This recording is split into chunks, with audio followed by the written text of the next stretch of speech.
계속 이어서 하도록 하겠습니다.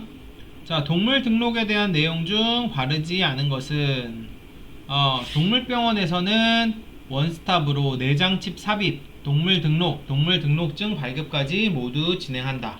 원스톱 얘기는 좋은데 내장칩 삽입은 어디서 하죠? 동물병원에서 하죠. 동물 등록은 동물병원에서 해주죠. 사이트에. 동물 등록증 발급은 어디서 해줘요? 이건 지자체에서 해주는 거예요. 지자체에서 해서 동물병원에서 그냥 받아오기만 하는 거죠. 그러니까 동물병원에서 발급까지 진행한다는 거는 틀렸습니다. 자, 기본적으로 그 동물 등록을 하는 데 있어서 동물병원의 역할은 뭐라 그랬죠? 대행기관의 역할이에요. 등록은 동물병원에 하는 게 아니고 해당 지자체에 등록을 하는 거고, 그 중간에서 동물병원은 칩을 심어준다든지 등록을 대행해준다든지 그런 역할, 그리고 등록한 거를 갖다가 그 지자체에 내준다든지 그 다음 뭐 등록사항 안내해준다든지 그런 식으로 대행기관 역할만 하는 겁니다. 그렇기 때문에 최종적인 등록은 동물병원에서 물론 자료를 올려주긴 하지만 등록증까지 발급을 해주는 건 아니고, 등록증은 지자체에서 자체적으로 발급이 되고 동물병원 사람들은 다만 그걸 받아와서 전달해주는 역할만 하는 거죠. 자, 고양이는 동물 등록이 의무사항이 아니다. 일단은 지금 동물 등록은 다 의무사항이라 그랬죠. 동물 등록, 개에 대한 동물 등록은 의무사항이지만 고양이는 의무사항이 아니죠. 기본적으로 유기견 문제에 비해서 유기묘 문제가 크게 문제가 없고, 그리고 고양이 같은 경우는 밖에 나가는 경우가 많지 않다 보니까 고양이를 잃어버리거나 하는 경우도 굉장히 드물죠. 그런 부분들이 있고, 고양이 몸에다 칩을 심으려면 쉽지가 않죠. 지금 개도 지금 하기 쉽지 않은데, 그래서 등록이 의무사항이 아니라고 보시면 되고, 자, 서울 지역에 있는 사람이 부산으로 가서 서울 쪽 동물 등록을 하는 것은 불가능하다. 기본적으로 우리가 동물병원이 내가 대행기관이다. 내가 뭐 가령 강원도 원주라고 칩시다. 그러면은 원주에 있는 동물병원이 대행기관이 돼서 그 지자체에 있는 걸 하는 거예요. 뭐 인천 서구라 그러면 서구에 있는 거 하는 거고, 그러면은 내가 서울 사람인데 부산까지 내려와 가지고 동물 등록을 하면은 해당 지자체 사항 원안이 아니기 때문에 할 수가 없죠. 부산 쪽 동물 등록을 하는 거는 가능하지만 서울 쪽에 동물 등록을 하는 것은 불가능하고, 동물 등록을 하러 왔을 때도 만약에 다른 지역에서 오신 분이 그냥 여기 놀러 왔다 백신하러 온 김에 등록이나 하지 하시는 분들이 있으면은 이거는 우리 지자체 것만 해줍니다 라고 말씀을 드려야 되는 거죠. 동물 등록을 대행할 수 없는 도서 지역은 면제된다. 이건 맞는 얘기예요. 동물 등록이 의무화돼 있지만 그 동물 등록 대행기관, 그러니까 동물병원 같은 데가 있어야지 동물 등록이 사실 가능한 부분들이 많은데, 산간 도서 지역 같이 동물병원이 없는 지역이 있죠. 그쵸? 뭐 동물병원이 개나 고양이 애초에 키우지도 않고 인구도 너무 적고 정말 좀 나이 드신 분들만 살고 이런 데는 동물병원이 거의 없죠. 그런 도서 지역이라든지 아니면 그런 농어촌 지역이나 이런 데는 면제될 수 있고, 내장칩은 수의사에 의해서 시술되며 평생 몸속에 박혀 있다. 그래서 칩 자체가 침습적인 행위이기 때문에 수의사가 시술을 하고, 이 칩은 움직이지 않아요. 이렇게 움직이지 않고 몸 안에 평생 박힌 채로 그대로 있습니다. 그래서 내장칩은 일반적으로 수의사에 의해서 시술이 되고 평생 몸속에 박혀 있다. 그래서 정답은 1번이 되고요. 자, 국내 반려동물 등록에 관한 사항 중 맞지 않는 것은 내장칩, 외장칩, 인식표 등 총 3가지 방법으로 등록이 가능하다. 이거는 정답인가요? 오답인가요? 오답입니다. 그죠? 현재라 그랬어요. 현재. 자, 최근에 동물보호법이 바뀌면서 어떻게 됐죠? 제가 수업 시간에 설명드렸죠? 내장칩이랑 외장칩만 가능하고, 인식표도 원래는 동물 등록이 됐는데 인식표는 이걸로는 동물 등록이 안 돼요. 그래서 현재로는 이 방법은 안 된다. 정답은 1번입니다. 자, 자진 신고 기간에 동물 등록하게 되면 과태료 면제된다. 과태료 최대 100만원, 변경 신청하지 않았을 경우 과태료 최대 50만원이죠. 그리고 한 번 걸리면 20만원, 두 번 걸리면 30, 40 이런 식으로 되는 거죠. 그래서 자진 신고 기간이 있고, 그 다음에 또 그 이후에는 집중 단속 기간이죠. 자진 신고 기간에 하게 되면 과태료 면제되고, 그리고 동물을 처음 등록하는 것도 마찬가지지만 주소가 바뀐다든지 동물의 소유주가 바뀐다든지 등록 변경 사항에 대해서도 신고가 필요하고 이걸 하지 않았을 때 마찬가지로 과태료 있다고 말씀드렸고요. 동물병원 등 대행기관에서 무선 혹은 외장형 무선 식별 장치를 구입 및 장착할 수 있다. 병원에서 내장형, 외장형 그 키트를 팔아요. 그래서 이것도 여러분 물품 관리할 때 이것도 관리를 합니다. 그래서 내장형 칩 몇 개 남았어요, 외장형 칩 몇 개 남았어요, 이런 식으로 관리를 해요. 그래서 내장형 칩 사다가 찍고 넣고 그 번호를 이제 입력하게 돼 있어요. 그래서 내장형, 외장형 칩은 그냥 일반 물건처럼 사게 돼 있어요. 그래서 동물병원 아니면 다른 대행기관에서 구입해서 장착을 하게 돼 있습니다. 지자체 차원에서 지원과 혜택이 있는 경우도 많다. 이런 거는 잘 알아보면 된다 그랬죠. 특히 유기동물을 하는 경우 아니면은 동물이 3-4마리인 경우 아니면 뭐 장애가 있는 사람이 동물을 키우는 경우 이런 경우에는 이 동물 등록에 있어서 혜택을 주는 경우가 있어요. 그렇죠? 그래서 요거는 지자체마다 지원 내용이 조금씩 다르기 때문에 알아보는 것이 좋다. 자, 동물 등록을 위한 정보 입력은 어느 사이트에서 이루어지는가? 무슨 사이트라 그랬죠? 수의사회, 동물보호단체, 각 지자체, 농림축산식품부 다 아니죠. 동물보호관리시스템, 소위 얘기하는 APMS라는 사이트에 정보 입력을 하게 되면은 거기 나와 있는 정보가 그대로 이제 올라간다 그랬죠. 그 정보를 하기 위해서는 대행기관으로 돼 있든지 아니면 나라로 돼 있든지 하는 식으로 그 해당 동물병원이 회원가입이 되어 있어야 되죠. 그렇죠? 그래야지 로그인을 해서 정보를 넣을 수가 있다. 자, 동물 등록 혹은 변경사항을 신고할 때 필요한 정보가 아닌 것은 기본적으로 개에 대한 정보, 보호자에 대한 정보 넣죠. 그쵸? 왜냐면은 일단 잃어버렸을 때 보호자가 누군지 알아야 될 거 아니에요. 그래서 보호자의 신상에 대한 거, 그 다음에 그 강아지 뭐 중성화가 됐는지, 보호소로 만약에 보낸다거나 뭐 이런 상황이 있다면은 혹시라도 뭐 중성화가 됐는지, 백신은 됐는지 그런 정보 같은 것도 있으면 좋을 거고, 그래서 기본적으로는 백신은 정보가 없어요. 생각해보니까 백신은 없고 그냥 중성화 여부만 있네요.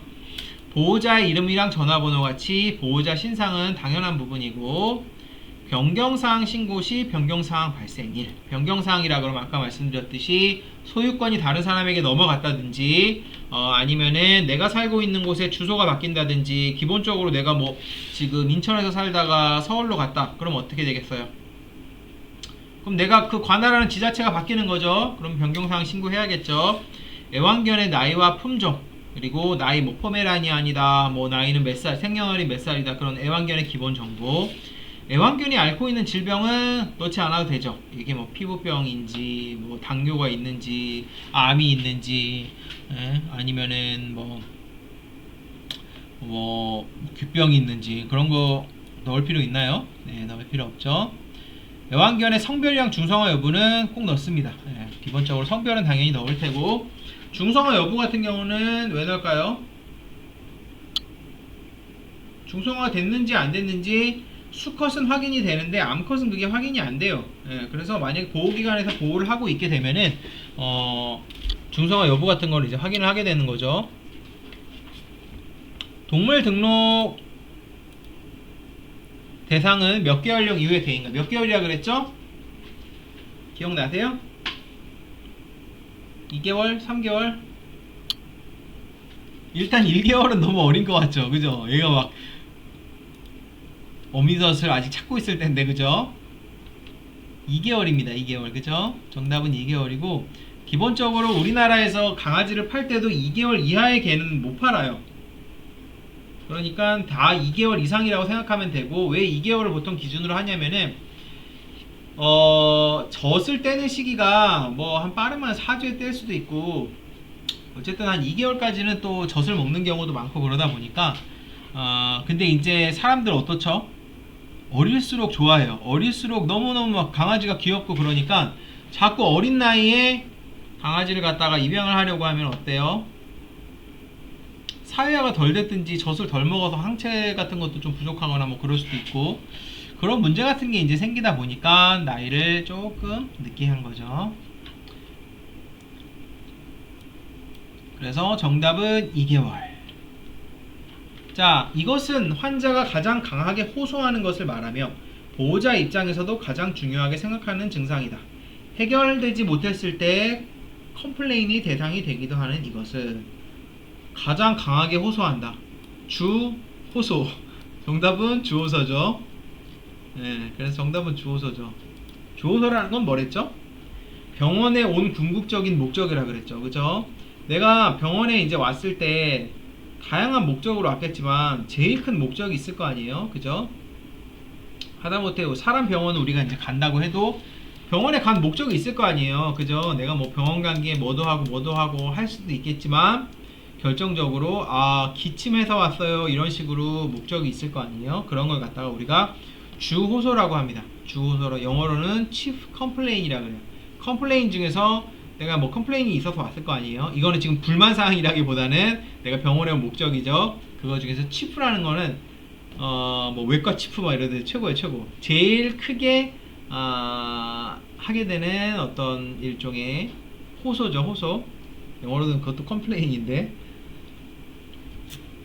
그리고 주호소가 해결되지 못했을 때는 컴플레인이 대상이 된다 그랬죠. 그죠? 그래서 여러분들이 동물병원에서 일하는 그냥 스텝일 수도 있고 거기 수의사도 있을 수 있고 다 있겠지만 수의사든 스텝이든 테크니션이든 동물보건사든 리세셔니스트든 제일 이제 고객을 맞았을 때 집중해야 되는 거는 주호소를 갖다 해결해 주는 게 가장 중요합니다. 그렇죠? 의료적으로. 그래서 이게 해결이 안 되면은 컴플레인이 되는 거예요. 아무리 관리를 잘하고 발톱도 잘 깎고 깨끗하게 씻겨놨어야 했는데 걔가 병이 안 나왔어. 그러면은 컴플레인 하겠죠. 그걸 갖다가 주호소라고 그러고, 임상 증상은 뭐죠? 어떤 질병이 있을 때 가령 파보장염이 있으면은 설사라든지 구토를 하는 게 임상 증상이 될 테고, 폐렴이 있으면 기침을 한다든지 아니면 호흡곤란을 보이는 게 임상 증상이 되겠죠. 백신 기록은 아니고 컴플레인은 말 그대로 그냥 컴플레인을 하는 거죠. 불만을 이제 얘기하는 거죠. 이것도 강하게 호소하긴 하죠. 그 다음 전조 증상은 어떤 질병 같은 게 일어나거나 증상이 일어나기 전에 보일 수 있는 그런 좀 증상 같은 거예요. 그런 게 전조 증상이라고 보시면 되고, 자, 다음 중 보호자의 말 중 가장 주호소에 가까운 것은, 이거는 이제 저희가 같이 PPT 하면서 풀어봤던 문제죠. 자, 아기가 어제 아침부터 계속 토해요.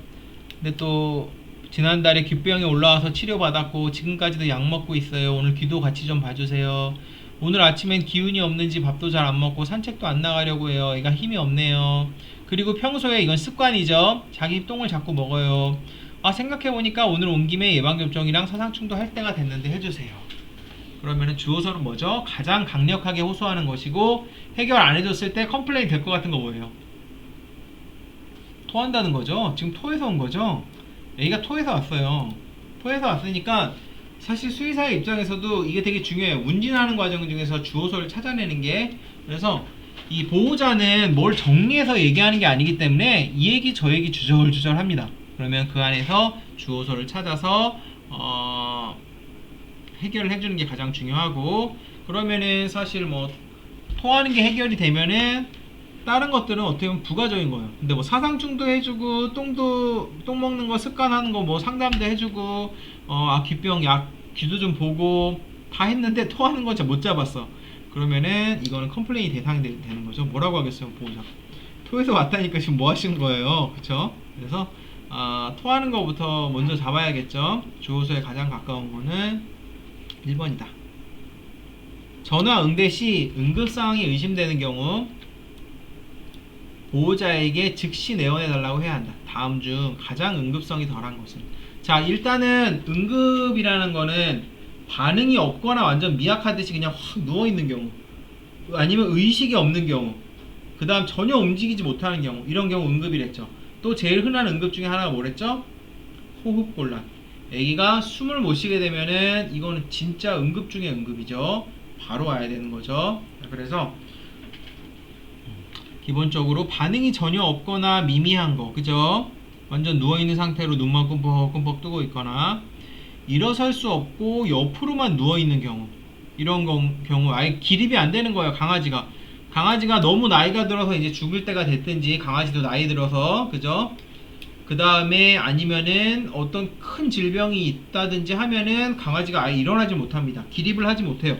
일단은 기립을 하지 못한다는 것 자체는 굉장히 심각한 일이에요. 사람도 물론 피곤하면 누워있을 수 있지만 강아지는 네 발로 일단 기어 다니고 웬만해서는 보호자가 있으면 반응을 하는 편인데 아예 일어나지도 못한다는 거는 뭐 어디 팔다리 같이 골격계에 문제가 있다든지 신경에 문제가 있다든지 아니면 내부 장기에 큰 문제가 있다든지 그런 거라고 볼 수 있는 거죠. 심장병이 있는 강아지인데 숨을 헐떡거리고 혀가 계속 파래진다. 심장병 혹시 여러분들 뭐 말티즈라든지 푸들이라든지 키우시는 분이 있으신지 모르겠어요. 특히 말티즈. 얘네들이 한 7, 8살 넘어가면은 상당히 많은 비율로 심장병에 걸립니다. 그러면은 일단은 심장병이 어느 정도까지는 심장병이 이제 4단계까지 있어요. 보통 이제 심장병도 한 2단계 정도까지는 뭐 크게 심각하지 않을 수도 있는데 3단계 넘어가면은 폐수종이라 그래서 폐에 물이 차는 증상이 언제든지 생길 수 있어요. 2단계도 사실 생길 수 있고 심장병 환자는 항상 급사의 위험이 있어요. 그래서 여러분들 만약 말티즈 이제 키운다 그러면은 나이든 말티즈 같은 경우는 심장병이 있는 경우가 많아요. 심장병이 어느 정도 진행이 됐으면 얘네들은 방금 말씀드렸듯이 언제든지 폐에 물이 찰 수 있고 그러면 언제든지 숨을 헐떡거리고 혀가 파래지면서 갑자기 급사하는 경우가 생깁니다. 우리 그 방사선 할 때 DV로 찍는 게 있고 DV로 찍는 게 있었죠. 그죠? 심장 안 좋은 애들 어떻게 찍는다 그랬죠? DV로 위에서 광선 쬐서 찍는다 그랬죠. 그게 왜 그런다 그랬어요? 심장 안 좋으면 호흡을 못해서 갑자기 넘어갈 수 있다 그랬죠. 넘어간다는 건 죽는 거예요.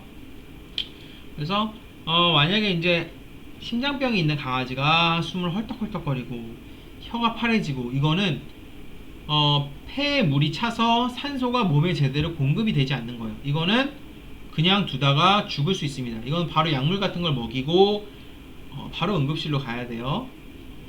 그 다음 뭐 의식이 없어 보이는 것도 당연히 응급이고 아침부터 지속적인 설사를 한다. 이건 어때요? 뭐 경우에 따라서 이건 응급일 수도 있겠죠. 근데 응급성은 제일 덜하겠죠. 그래서 요거는 그냥 설사를 하면은 보통 설사하는데 애들 멀쩡한 경우는 참 많아요. 그죠? 뭐 그냥 약 먹으면 되죠. 설사하면 아니면 하루 이틀 지켜보든지. 그래서 어쨌든 그냥 설사를 한다 그러면은 뭐 이거 갖다가 우리가 응급성이 있다 없다 할 수는 없고 경우에 따라서는 뭐 다른 피설사를 한다든지 애기가 뭐 기운이 심하게 없다 그러면 응급성이라고 할 수 있지만 5개를 놓고 봤을 때는 응급성이 가장 덜하다라고 볼 수 있죠.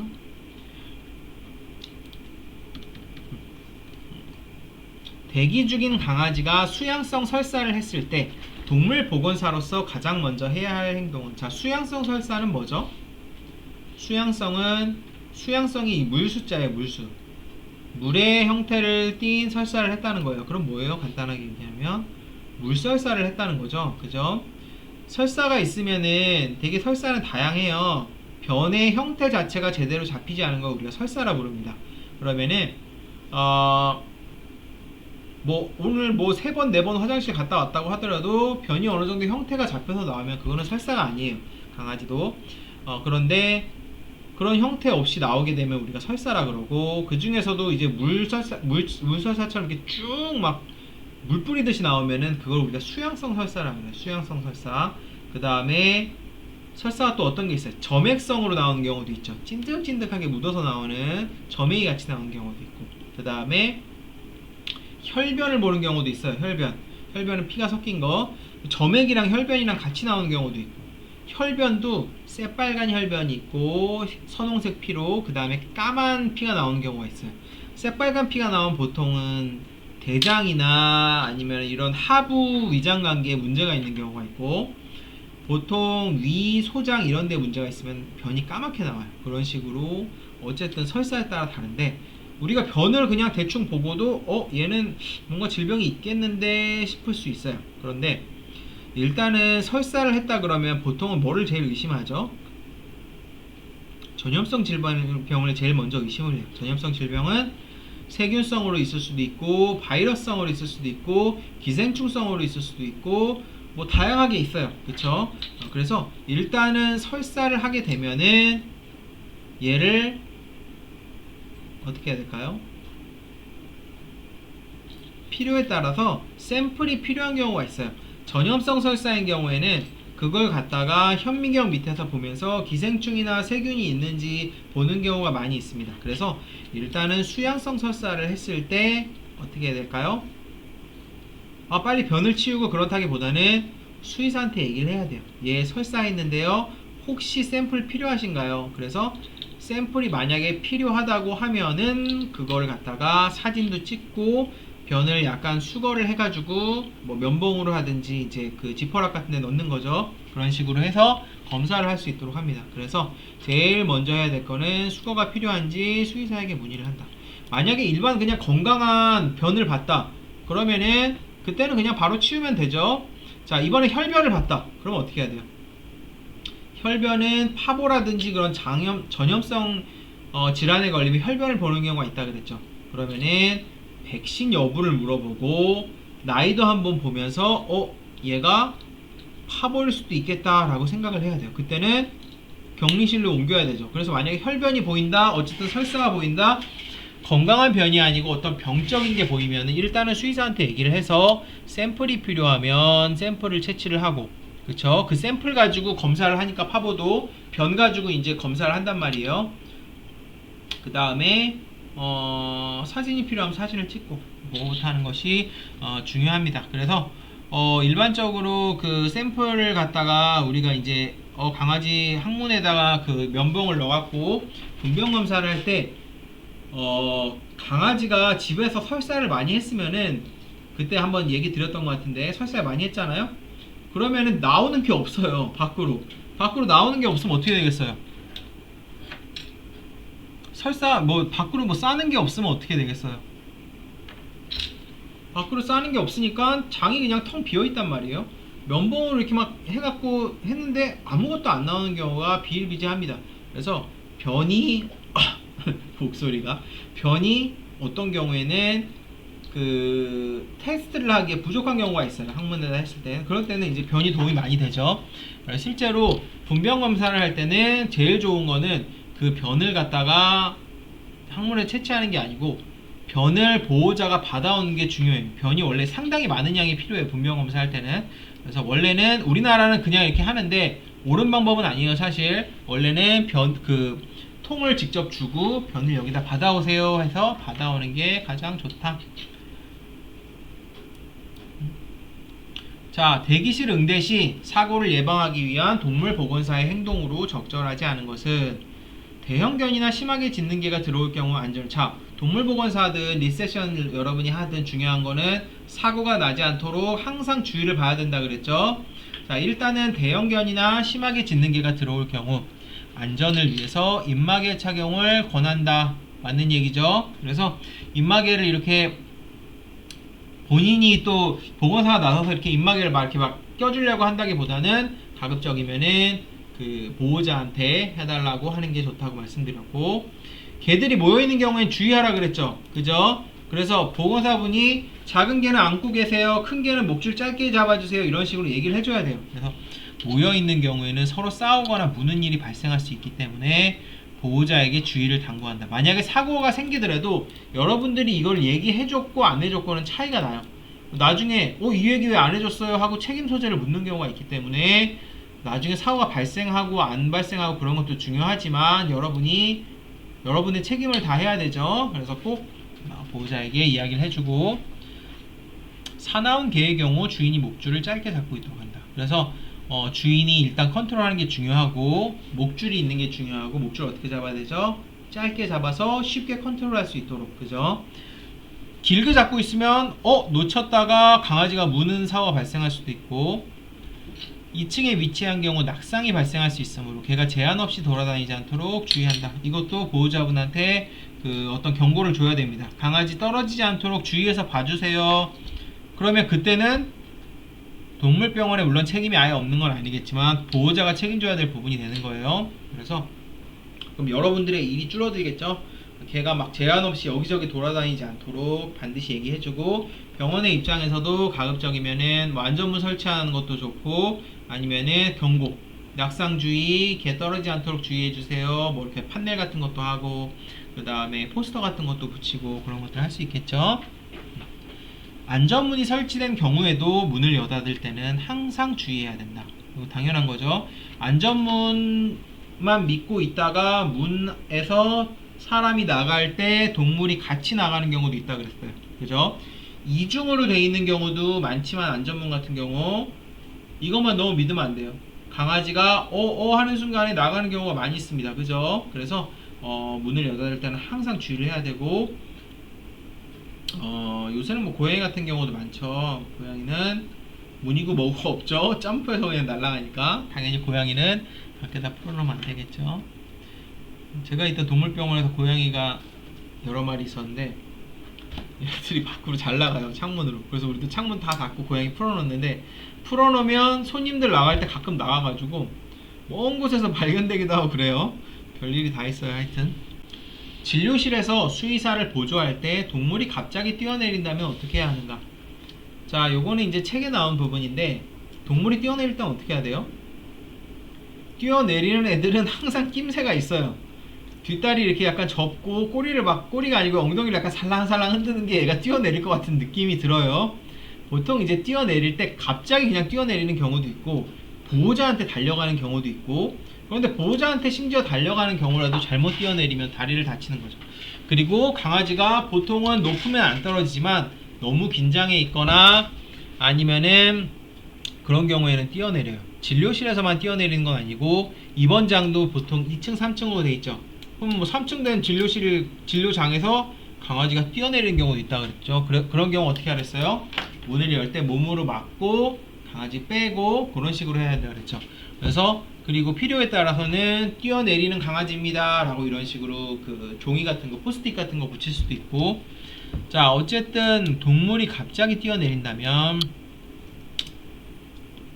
1번이에요. 1번 한 손으로 잠깐만, 이건 몇 번이었지?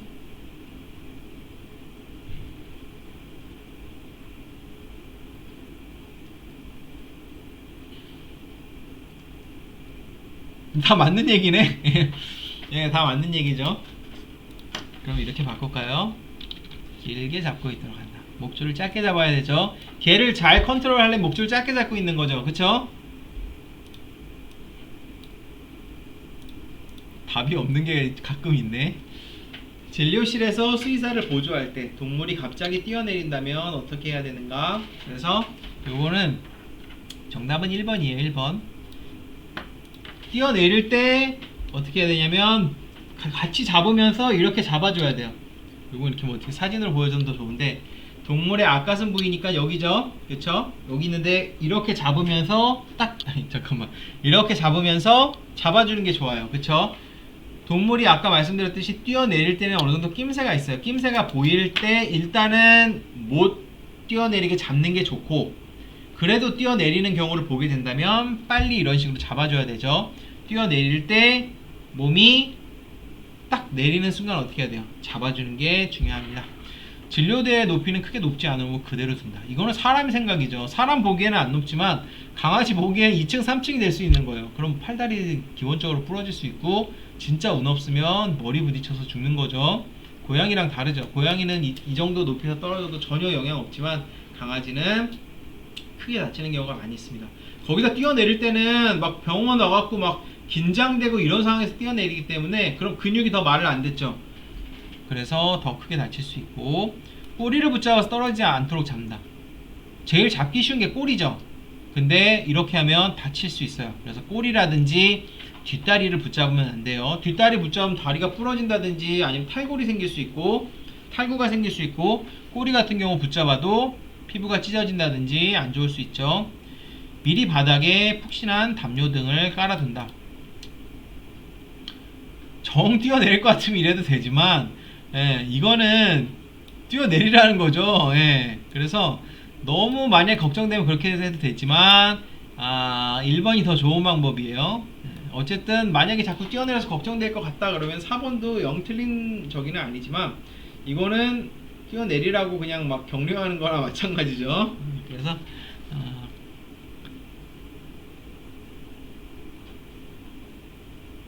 대부분 보호자에게 뛰어드는 것이므로 보호자가 잡을 수 있도록 한다. 보호자에게 안 뛰어드는 경우도 있어요. 그리고 보호자한테 뛰어든다고 하더라도 위험한 경우는 언제든지 있습니다. 그래서 이건 뛰어내려서 보호자한테 갔으니까 보호자 책임 이런 건 없어요. 그래서 여러분들이 이제 그때 이제 제가 진료 응대할 때 이거 대해서 잠깐 설명을 했었는데, 만약에 이제 수의사가 이렇게 동물 이렇게 만지고 있다가 보호자는 안 만지고 내가 이렇게 수의사가 뭘 또 잠깐 하고 있어, 주사 준비하고 있어. 그러면은 수의사 입장에서는 테크니션 씨한테 잠깐 잡아주세요 하고 인수인계 누구한테 해주고 이걸 해야 돼요. 안 그러면은 동물이 그냥 완전 무방비 상태에 진료돼 있다. 대부분은 안 뛰어내려요, 높으니까. 하지만 뛰어내리는 애들은 있어요. 그러면은 사고가 생기는 거죠. 그래서 테크니션이 수의사가 테크니션에게 서로 커뮤니케이션을 하면서 한 사람이 다른 일을 하기 위해서 손을 떼는 경우에는 다른 사람이 붙잡고 있어줘야 돼요. 그래서 제가 있던 병원에서 이제 오신 지 얼마 안 되는 테크니션 선생님이 내가 이거 잡고 계세요 하고 했는데 이걸 제대로 안 잡고 있어서 강아지가 한번 뛰어내릴 뻔한 적이 한 번 있었어요. 그래서 그럼 사고가 생길 수 있죠. 그래서 뛰어내리지 않도록 서로 간에 커뮤니케이션을 하면서 한 사람 정도는 잡고 있도록 해줘야 한다. 자, 다음 중 귀병이 있는 개가 방문했을 때 수의사의 진료 보조를 위해서 동물보건사가 미리 준비해야 하는 품목으로 가장 잘 짝지어진 것은, 귀병이 있으면 뭘 해야 되죠? 귀세정 같은 거 하게 되죠? 그러면 귀세정제는 일단 있어야 될 것 같고, 그죠? 그 다음에 귀를 보는 게 뭐예요? 제가 그때 사진 보여드렸죠? 거미경이 귀를 보는 거라고 했죠? 거기다가 우리가 그 관 같은 거를 딱딱 끼워가지고 귀를 본다 그랬죠? 그래서 이 관을 여러분들이 씻어놔야 된다 그랬죠? 그래서 잠시만. 자, 그래서 기본적으로는 거미경, 귀를 볼 수 있는 거미경. 그래서 거미경이랑 귀세정제 둘 다 있는 게 뭐죠? 1번이네요. 그죠? 검안경은 눈을 보는 거예요. 그죠? 눈을 보는 거는 이제 여러분들이 이제 진료 응대할 때 수의사가 이걸 대충 쓰겠다 하는 걸 어느 정도 준비를 해놔야 돼요. 그죠? 그래서 준비를 해놔야 되는데, 그 중에 뭐 귀를 보겠다 그러면 귀세정제, 그 다음에 뭐 거미경, 그죠? 그 다음에 면봉. 그죠? 면봉은 왜 필요할까요? 그 귀 질병이 세균성, 곰팡이성 다양하게 있어요. 보통 세균 아니면 곰팡이에요. 그래서 귀를 조금 면봉으로 파가지고 이거를 여러분 아마 배우셨을 거예요. 그 슬라이드 글라스에다가 해가지고 현미경 밑에서 세균이 있는지 곰팡이가 있는지 이거를 이제 실제로 봐요. 그쵸? 그래서 기본적으로 귀세정제, 거미경, 면봉 이 정도가 될 것 같고, 검안경은 아니라 그랬죠. 투약기는 왜 필요할까요? 약 먹이는 건데. 자, 일단은 귀병이 있으면은 약을 줄지 안 줄지 몰라요. 귀에 넣는 약을 줄지 먹는 약을 줄지 몰라요. 그죠? 그래서 투약기는 없어도 될 것 같고, 청진기는 원래 기본적으로 필요한 거죠. 귀 진료할 때 꼭 청진기가 필요하지는 않죠. 다만 이제 기본적인 건강검진 같은 거를 할 때는 청진기를 쓰게 되니까 필요는 할 수는 있겠죠. 어쨌든 투약기가 있으니까 조금 거리가 있고, 요거는 검안경이 있으니까 아니고, 요것도 마찬가지로 청진기가 꼭 필요하진 않아요. 청진기가 그냥 기본 진료할 때 필요할 수도 있겠지만 그래도 제일 가까운 건 1번. 자, 진료실에서의 응대법으로 적절하지 않은 것은, 환자와 보호자가 진료실에 들어오면 문을 닫아둔다. 문 닫는 거 중요하다 그랬죠. 왜? 고양이, 강아지, 캐리어 열면 도망가는 경우 생기기 때문에 문 반드시 잘 닫아둬야 되고, 외부에서 소음이 들어오면 고양이, 강아지가 스트레스 받아요. 그죠? 캐리어에서 나오지 않았을 때는 캐리어를 흔들거나 이름을 부르면서 목줄을 잡아당기면서 꺼낼 수도 있다. 이거는 캐리어에서 고양이, 강아지가 안 나오는 경우 어떻게 한다고 그랬어요? 이렇게 기울이는 경우도 있고, 아니면 살살 흔들면서 나오게 하는 경우도 있고, 목줄을 잡아당기면서 꺼내는 경우도 있는데, 사실 제일 안전한 거는 보호자한테 꺼내달라는 게 제일 좋아요. 그죠? 동물의 증상을 파악하고 수의사가 필요로 하는 진료기구를 미리 준비해둔다. 위에서 말씀드렸듯이 여러분들이 진료 보조를 할 때 진료실에서 필요하다 싶은 거 미리 준비하라고 했죠. 진료 후 사용된 것 중 주사기 등 플라스틱으로 된 것은 분리수거 쓰레기통에 넣는다. 이건 아니죠. 진료하고 나서 주사기 같은 거는 플라스틱 쓰레기통에 넣으면 돼요. 그냥 플라스틱이라고 분리수거에 넣으면 돼요. 어디에 넣어야 되죠? 감염성 폐기물에 넣어야겠죠. 진료가 끝난 후에는 항상 소독약으로 진료대를 닦는다. 그쵸? 알코올이라든지 클로렉시딘 같은 걸로 진료대 깨끗하게 닦아주라고 말씀드렸습니다. 네, 잠깐 여기까지 하도록 하겠습니다.